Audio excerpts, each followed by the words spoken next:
just happy that nobody got injured. You know, when you play yourself and an inter-squad scrimmage, that's the first thing that I'm happy about. I think we did some good things. We certainly have a lot of things to work on. I don't think we're any different than any team in the country at this point, but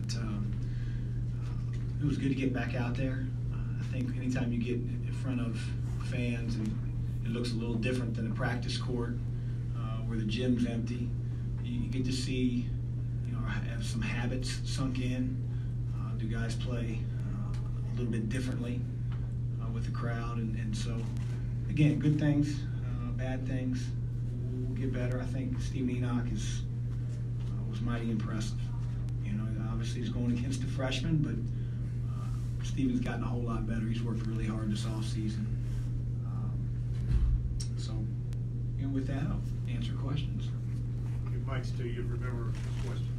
Coach, if you could just talk about Steven's motor. It seemed like he played, you know, he was the only big guy for his team. It just seemed like the way he was going and then doing some things, passing out of the post and doing some other things that maybe he didn't do as much of last year. Yeah, again, I think that Steven's improved immensely in the last year. His conditioning is way beyond where it was a year ago. He's worked really hard at that. I think he's gained the confidence. He knows he can face the basket. He knows he can put his back to the basket. I've wanted him to play with a high motor ever since he got here. Now, again, the trick of it is, can he be that consistent guy, you know, throughout? You know, there's going to be games where he gets in foul trouble, but I just think, like you said, plays with that motor, he's going to be tough to handle. And he's so skilled. You know, he can shoot the ball. You know, I think we're going to put him in position where our players aren't just standing around watching him in the post at times, to add some cuts, some screening action, so we occupy the defense away from him. He made a nice little pass, as you said, to Josh underneath the hoop. So, you know, all that's designed to try to make him a better player. But, you know, I said to one of the coaches beforehand, I said, man, can Steve go 20 straight minutes? And I think he did. It was pretty impressive. Jordan Steven said earlier this week that practices have been really competitive thus far. Do you agree with that, and did you see that today, guys just competing, getting after each other? Yeah, I think they've been more competitive than they were last year. We have more bodies. If we had David and Malik, it would be even more competitive. You know, that's just part of being a deeper team. But I do like how our practices have gone. We haven't been perfect. We've had, you know, some practices where we ended the day, and I didn't like how, you know, we looked, how we improved from the day before. But, you know, we're going to try to make every day count. You know, some days we're going 2 a day. We'll have a secret scrimmage coming up, and then we'll have an exhibition game against a really good team. You know, we have to be further along this year, more than ever, with the fact that we're playing an ACC team to start things off. I guess the one thing I noticed, Coach, is the physicality. I think this team's a lot more physical. I mean, you know, they were really banging out there. Is that something you guys put a lot of emphasis on? We definitely want to be a physical team. We want to be a team that beats you up on the offensive glass. I don't think we were great. We want to be a team that limits teams to second shots, doesn't get any. You know, goes without saying they've been working hard with Coach Kettler. Our freshmen have, you know, some have lost body fat, some have, you know, lost weight. They needed to. Some guys have gained a lot of weight and gained strength. And all the way across the board, I think our players are investing in that weight room. And we need to be, you know, and I thought it's hard because when you're around your guys every day, it's like you're around your own kids. You know, I got kids, and you know, we'll show up to some place, and you know, a friend of mine will be like, "Man, your daughter's gotten inches taller since the last time I think she's always the same size." You know, so same thing with our guys. You know, I can't see the difference necessarily on a day-to-day basis, but that's good to hear. It means Kettler can keep his job. You mentioned with Malik out, how important is it for Steven just to kind of come with that, be that impact guy? Real important. Real important. As I said before, with the added depth, when Malik gets back, when David gets back, we can play Malik and Steven together. I don't think we could do that a year ago, you know, based on, you know, personnel. This year, I think we can do that at times. That won't be our main focus, but I think we can play a lot of different ways. But to have Steven be able to be as durable and in the shape that he is only going to help our team. Chris, talk about the progression of your point guard spot between Darius and Kimball thus far. Yeah, I don't think Fresh played very well today. I thought Darius played pretty well. He had a few lapses, but to go 5 assists and 1 turnover for a scrimmage, I think the 1 turnover was on the break right there at the basket. So we need that. We need that type of play. I keep telling those guys, Darius has the ability to play both on and off the ball and can be a potent scorer at times. He just has to know what his role is, on a given team. Who's he in the game with? What position is he playing? What's his matchup look like? He's gotten a ton better from a year ago. I'm really excited to watch Darius in the preseason. His defense has been terrific. He's hounding the ball. And for the most part, he's making the right play and he's kept the same attitude. So Fresh has to be better. I thought, in terms of, he just didn't do a whole lot. 3 assists, 2 turnovers, didn't make a shot. He's a better shooter than that. First time he's played in the Yum Center, but we need him to be better than that for sure. Who are you looking to be like the main communicator, to get them to really talk to each other on the court? I don't know if there's one person. Malik has been a guy that you never have to worry about, his communication, although I worry about it now because he's out. So we have to do it as a group. And I think that you're always going to be dependent on your older players, your experienced players. They've been through ACC play. They've been in big moments. So our older guys have to do a better job and have to be held accountable to communicating for sure. I think they lost a little bit out of their oxygen tank throughout the scrimmage. So we got to get there. Did you like what you saw out of Jordan? I don't know if this thing on. Did you like what you saw out of Jordan today, and what's your reaction to the Player of the Year hype? Well, I don't think it's hype. I mean, he's one of the best players in the ACC. His reaction is the most important thing. Not how I feel or other people feel. How he comes to practice every day, the desire to get better in maybe areas that we've addressed with him so that he can become better. And so he wasn't perfect today, but I thought that he did some really, really good things. You got to get him out of the habit at times of wanting to gamble. For every one you get, you might give up another one. And so, that's our job as coaches. But he's a terrific player, and you can see what he can do behind the line. I think we have more weapons around him, so he's got to be a little bit more patient. But yeah, he should have a great year. Dwayne seemed like he was much more active defensively. I don't know if that was a product of just having to go against Jordan, but he got a couple steals out there. What do you see from him on that end? Dwayne's a cheater. He's really, really smart. So he knows what plays we're running and what we're looking for, and he can just sniff it out and act like he's not paying attention and capitalize on a freshman making an errant pass. But, I love Dwayne. I've said it from day one. He's a winner. We need to keep Dwayne fresh. I thought as the year went on, played a lot of minutes.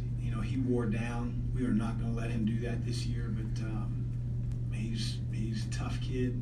He just he wins. Guess what? His team won the scrimmage again today. Coach, you kind of mentioned the fact that for the health of your team, you wanted to go with 45-minute practice and then the 20-minute scrimmage.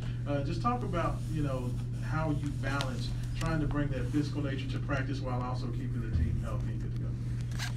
It's tough. That's a great question. How do I balance, having physical, competitive practices and but I'm a big believer in that you either jump on one side of the fence or the other. You can't say we're going to be a tough team and have all fluffy practices where we just shoot the ball and nobody gets in the stance and nobody jabs a forearm in a guy's chest. So we're going to do those competitive drills. We're going to do rebounding drills with the bubble up and where the ball can't go in. And that's just what you have to do to be a Cardinal. You mentioned freshman mistake earlier. This was their first time playing in front of fans at the Yum Center. Is what we saw today similar to what you've seen from them in practice so far?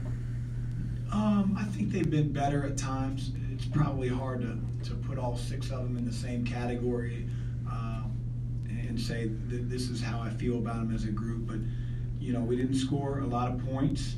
We made a lot of mistakes between those freshmen. But, I think just the reality of you're going against guys that have been ACC players now for 2 or 3 years. you're going to be better for the most part with your older players, and our younger guys have to continue to get better.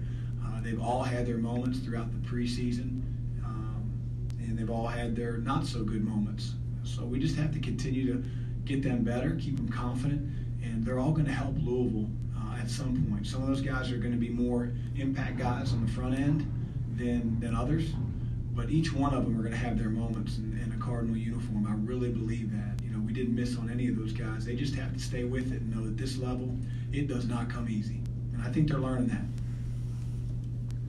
Dwayne drew 7 fouls according to this, and Steven drew 5.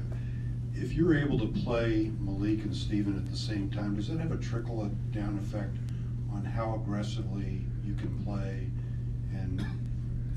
or are they just getting smarter about how to draw fouls without committing? Well, I think Dwayne's he's always around the ball, and he's physical and he's tough. Steven's such a load that if you front him, he's going to look for a lob, from the perimeter players. So we want our guys to try to draw fouls, driving the ball, getting to the line. We were the best free throw shooting team a year ago. Big part of that is Steven is a terrific free throw shooter for a big man. Malik's not too far behind. And so, I think Jordan and Sam can shoot free throws. Dwayne, obviously Ryan and Darius are excellent free throw shooters. So we do want to be a team that's physical, that gets to the line. And, the bigger lineup we play, the more guys that go to the offensive glass, the more contact's going to happen, the more that we can earn those type of opportunities, Tim. Coach, once you've got everybody healthy, how do you think that's going to impact your starting lineup? And do you think it's going to be something that kind of changes depending on the teams that you're playing? Now, as a coach, I'd like to have 5 guys know our starters, who's coming off the bench, so that roles can really get established. But a year ago, I didn't feel like we were getting consistent. Who can I count on? Who will be what on any given night? And there were some constants. I felt like I knew what I was getting in Cunningham. I felt like I knew what I was getting in Dwayne Sutton. And so that's why those guys never missed a game. And so I think that our older players have been with me now a year, so they understand what I expect. There have been no positions earned. Certainly, some guys you would think, hey, that guy's going to be a starter. But they've got to show us in practice that they're willing every single day to be the same guy. And there is more competition. And so, we'll still see what the lineup looks like. The depth allows us to play differently, different ways. There's going to be a lot of different styles we face. You guys know that. So that's what the depth can do for us. Chris, got to ask you a random question. This is the first time these fans got to see the new court. What's your thoughts on it, and what's the feedback you've gotten from the players? Well, I love it. I wouldn't have, sort of agreed to, hey, let's have this look if I didn't like it. But hopefully the fans appreciate it. I know it honors our great history. I think the retro look is really cool. So hopefully Louisville fans feel the same way. What are you seeing out of Darius that has you encouraged, considering the struggles he had last year? Yeah. He's been the same guy each and every day. I'd like to think it's maturity more than it's Coach Mack's guidance. I mean, obviously, I hope I have a part in it, but I tell him what I want out of him, and I've continued to do that since the time I've gotten here. I just think, sophomore, going into his junior year, I think he's really allowed himself to be coached. I think he's, mindful of when he makes a mistake that he has to get out of, his own way and not feel sorry for what just happened and proceed on to the next play. And I think he's done that. And he's at times I put him with all the freshmen. We change the red-white teams up almost every couple days, and so knowing that he's going to be on a team where guys make a lot of mistakes is going to lead to frustration. He's going to lose a couple of drills, and being able to put him in those situations and see how he responds, I think will ultimately define Darius. I couldn't be more pleased to this point, and it's got to be all throughout the year, but I really think he's starting to turn the corner and has turned the corner. He's always been a really good player. I think he just has to understand, what our team needs from him and then deliver in that area. And he's, like I said, he's done a really good job thus far. He's been fun to coach. Hayden didn't play too much today. Was that because you were maybe trying to conserve his health, or was it because of some early mistakes that he made? Aiden, I would say that, you know, his wind isn't where Steve's is. You know, he's learning. He's never played against that type of physicality. Steven's one of the best bigs and the biggest bigs in the country.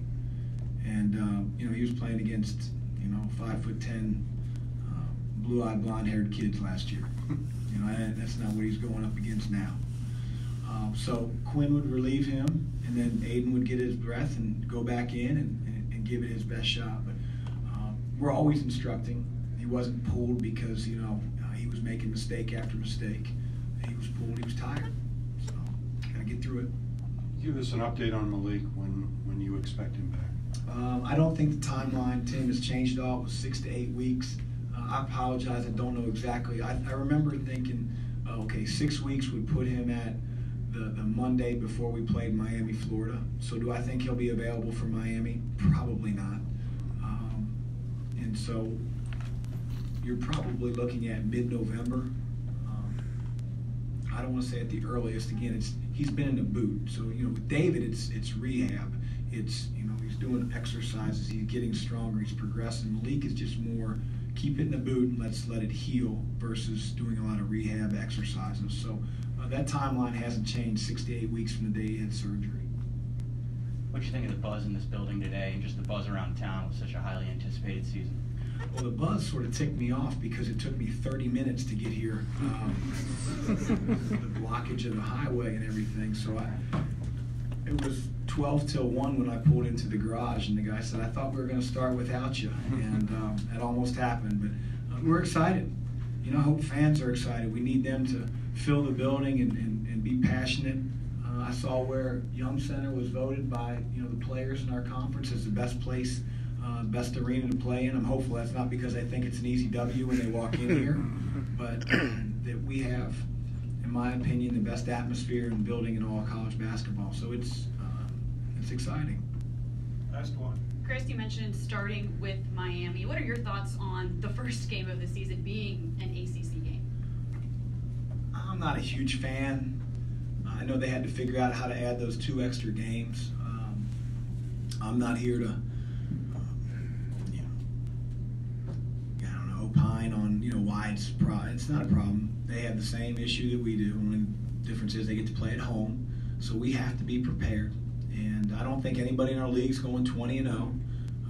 Could be wrong, but the league is so difficult and challenging, and we just have to get our team ready to go. Be ready, more ready than we were a year ago. We played Nicholls State in the beginning of the year. We didn't play very well, so that's why I'm thankful that we were able to do a scrimmage. And then, Bellarmine will give us a great test, a different test, and we have to be as ready as we possibly can be to go play a team that, has got a really dynamic point guard and a lights-out shooter on the wing and some young guys along with transfers. So it'll be a challenge. We know that, and we're excited to get the season going, but we've got a lot of work to do between now and then. Thanks, Coach. Thank you, guys. Again, we got about 19 minutes on the clock. Those of you that